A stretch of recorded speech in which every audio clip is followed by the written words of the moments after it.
Hello there. Welcome to Christopher's Weekly History Topics for week 42, for the week of July 20th to the 26th.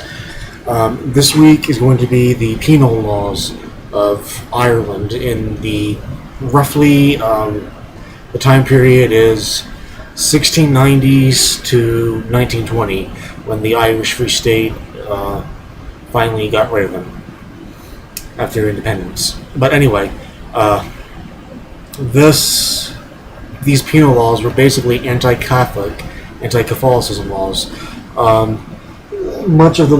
It mainly started out in like the late 1600s. Roman Catholics were barred from basically anything in the kingdom. They were barred from Parliament. They were barred from any public office, including Parliament, any ministries, any cabinet ministries. Can't be king's advisors.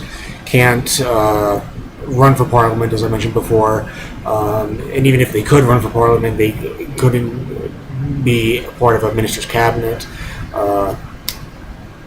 Another rule was it banned mixed marriages between faiths. Protestants could not marry Catholics. The only thing is with this law did not last until 1920.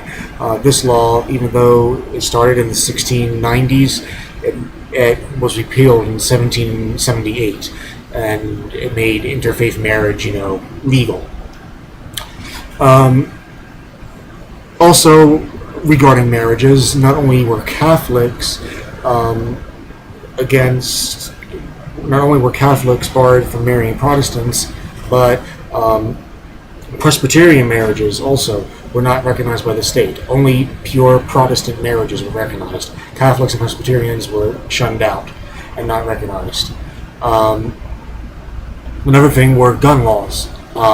Catholics were barred from holding firearms or serving in any of the British armed forces. It also barred membership to Parliament, as I mentioned before. And on top of this, it also excluded them from legal professions, like they can't be judges, they can't be lawyers,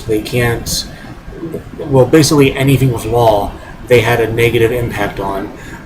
There was no protection under the law for Catholics. They can't be judges, can't be lawyers.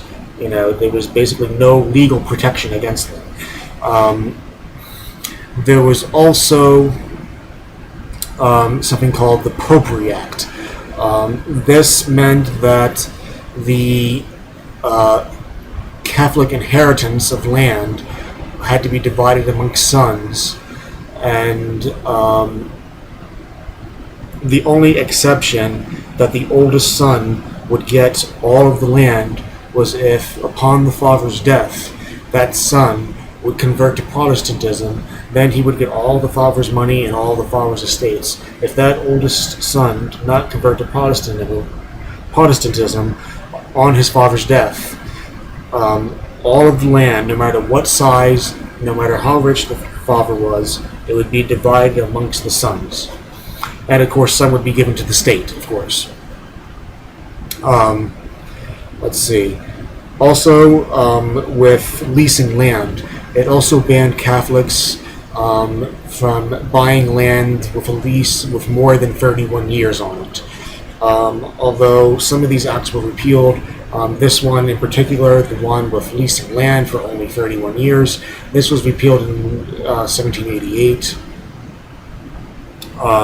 This was before the 1798 rebellion, but anyway, continuing on.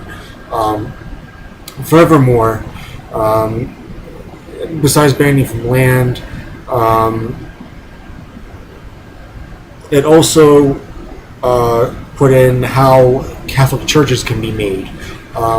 The Protestant state was not going to waste money, waste precious stone or marble, wasting it on the Catholic Church. So part of this penal law is that all new Catholic churches were only to be made from wood, from stone, marble, or anything else, it was outlawed. Catholic churches could only be made from wood. Basically, this disenfranchised a lot of Irish Catholics, and it made a lot of them immigrate. Like, for instance, this is even though the potato famine was one of the main reasons for Irish immigrants to come in the 1840s and 1850s in America, you really, besides that fact, you also have these penal laws that are still in effect with, no religious freedom. And as I also mentioned earlier in the video, these penal laws, were not taken away until the Irish Free State was declared in 1920. So here you have for maybe 300 or 400 some years of penal laws, and they weren't taken away until the Irish Free State was declared.